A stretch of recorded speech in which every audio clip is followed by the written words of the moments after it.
I watched my dying wife's dream home get demolished while the HOA president smiled and checked items off her clipboard like she was grocery shopping. The roar of diesel engines drowned out everything except my own heartbeat pounding in my ears. Sawdust mixed with morning lake mist, creating this sick, sweet smell that made my stomach turn. The crunch of splintering wood echoed across the water as my $2.3 million lakefront mansion, the place Sarah and I planned to grow old together, got turned into rubble over $847 in bogus fees. Deborah Whitmore stood there in her pressed blazer, practically glowing with satisfaction.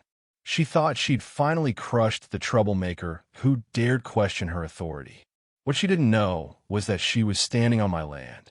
All of it. Every acre in this valley. And she just made the worst mistake of her life.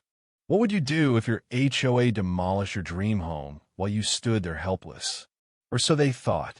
Comment below and tell me where you're watching from, because this revenge is about to get legendary.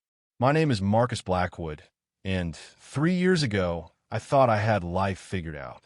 I had just sold my software company for $40 million at age 48. And my wife, Sarah, and I were finally going to build our dream retirement home. We'd found this perfect spot in Willowbrook Valley, Colorado. 847 acres of pristine mountain wilderness wrapped around a crystal-clear lake about 2.5 hours from Denver. Sarah had stage 4 pancreatic cancer when we bought the land. The doctors gave her 6 months, but she was determined to see our house built. She'd sit in her wheelchair on the construction site, directing workers with this fierce joy that made everyone fall in love with her. The smell of fresh pine lumber became her favorite scent because it meant we were building our future together. The sound of hammers ringing against nails was music to her ears. She passed away 3 months before the house was finished. I moved into our lakefront mansion alone, carrying her ashes in a wooden box she'd picked out herself. Our 2 adult kids, Connor, 28, an architect in Denver, and Riley, 25, an environmental lawyer, helped me through those first brutal months. The place was everything we dreamed. 6,200 square feet of timber and glass with a wraparound deck that caught the sunrise over the mountains. Morning frost would crunch under my feet when I walked the wooden dock at dawn. The metallic taste of grief still sharp in my mouth. The community seemed perfect. 34 luxury homes, average value around $8 million, filled with successful professionals who'd escaped city stress. Old money families mixed uneasily with new tech wealth. Think country club meets Silicon Valley with all the charm you'd expect from that combination. Then I met Deborah Whitmore, and my peaceful grief sanctuary turned into a war zone. She appeared at my door 2 weeks after I moved in, clipboard clutched like a weapon, wearing a smile that could freeze hell over. 58 years old, former corporate HR director who'd clearly missed her calling as a prison warden. Divorced with no kids, just her and that massive house she'd inherited from her ex-husband's family money. She'd been HOA president for 7 years, ruling the valley like her personal thief.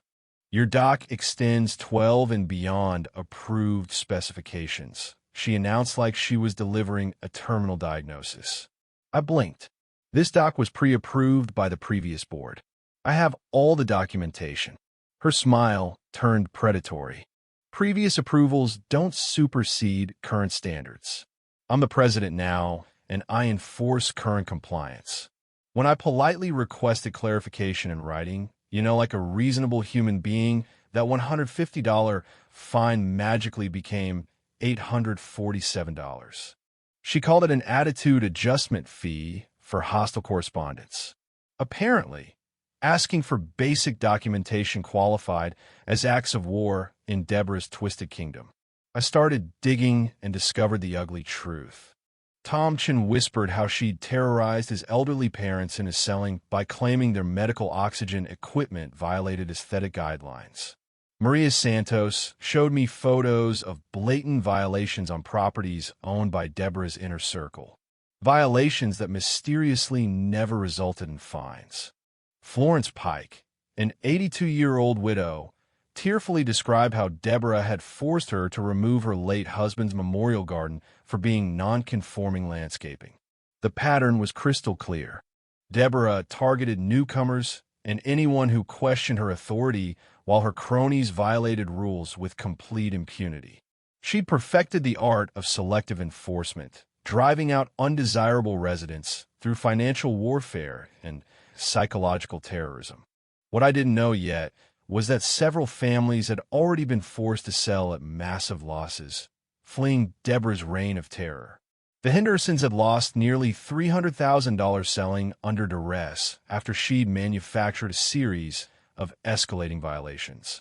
I was about to become her next victim, or so she thought. 2 days after my polite request for documentation, I got a call that made my blood run cold. It was my bank. "Mr. Blackwood, we need to discuss a complication with your mortgage. There's been a lien placed on your property for unpaid HOA fees." I nearly dropped the phone. That's impossible. I never received proper notice of any meeting. The metallic taste of panic filled my mouth as the banker explained the details. Deborah had called an emergency HOA meeting with exactly 48 hours' notice, perfectly timed for when she knew I'd be visiting Riley in Denver. She'd pushed through a vote to place a lien on my property with only her inner circle present. Tom, Maria, and Florence had no idea it was even happening. But here's where Deborah really showed her true colors, the mini twist that revealed just how vindictive she could be. While I was dealing with the shock of a lien, she'd also published the monthly community newsletter featuring a full-page article titled "Maintaining Community Standards, a Shared Responsibility." The piece never mentioned names, but it might as well have included my photo. It described a homeowner who'd constructed unauthorized modifications and responded with inappropriate hostility to reasonable enforcement measures. Every detail pointed straight at me, down to describing someone who clearly doesn't understand the importance of community harmony. Subtle as a sledgehammer to the face, our Deborah. I learned a thing or two about legal warfare during my software company days, and I knew Riley's environmental law background had taught her about bureaucratic combat. My first call went to Patricia Gomez, the county's best real estate attorney. She cut straight to the chase. "Marcus, I've seen this before. Colorado requires 30-day written notice before any lien proceedings plus proper meeting protocols. If they violated either requirement, and it sounds like they violated both, we can get this thing thrown out faster than last week's fish." That conversation reminded me of something I'd read years ago during a property dispute with a previous business partner. HOA liens aren't automatic. They have strict procedural requirements, and violations can void the entire process. It was like discovering your opponent had been playing poker with marked cards. Within 48 hours, I'd filed for a complete financial audit of HOA records and installed a state-of-the-art security system around my property. Call it paranoia, but those unmarked cars doing slow drive-abys at odd hours suggested Deborah's routine inspections were about to become a lot less routine. The sound of gravel crunching under expensive wheels became my early warning system. Tom Chun was the first neighbor to reach out privately. He slipped a note under my door that simply read, "She did this to the Hendersons, too. Coffee tomorrow, 7 a.m. Lakeside Diner." Over bitter coffee that tasted like it had been brewing since the Clinton administration, Tom told me the real story. His elderly parents had lived peacefully in the valley for 15 years until his father needed an oxygen concentrator after a heart attack. Deborah declared the medical equipment an aesthetic violation because it was visible from the street through a window. The fine started at $50 a day, Tom said, his hands shaking as he stirred sugar into his cup. By month 3, they owed more than their Social Security income. They had to sell for $200,000 under market value just to escape. Maria Santos joined our quiet resistance next, showing me photos that made my jaw drop. Deborah's best friend had an obviously unlicensed room addition. The HOA treasurer's fence exceeded height limits by 3 feet. The secretary's landscaping completely blocked a fire hydrant, a legitimate safety violation if there ever was one. None of them had received so much as a warning letter. But the story that really lit my fuse came from Florence Pike.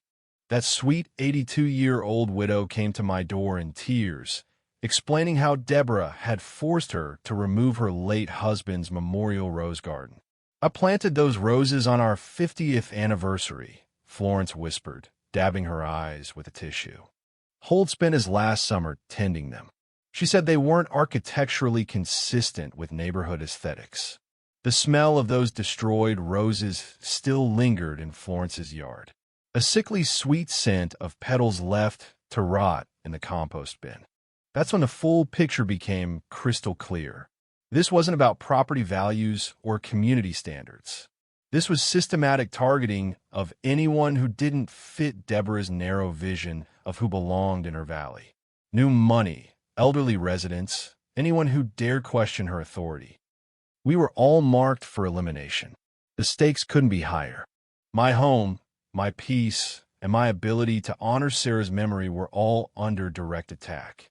But Deborah had made one crucial miscalculation. She picked a fight with someone who had both the resources and the motivation to fight back. And I was just getting started.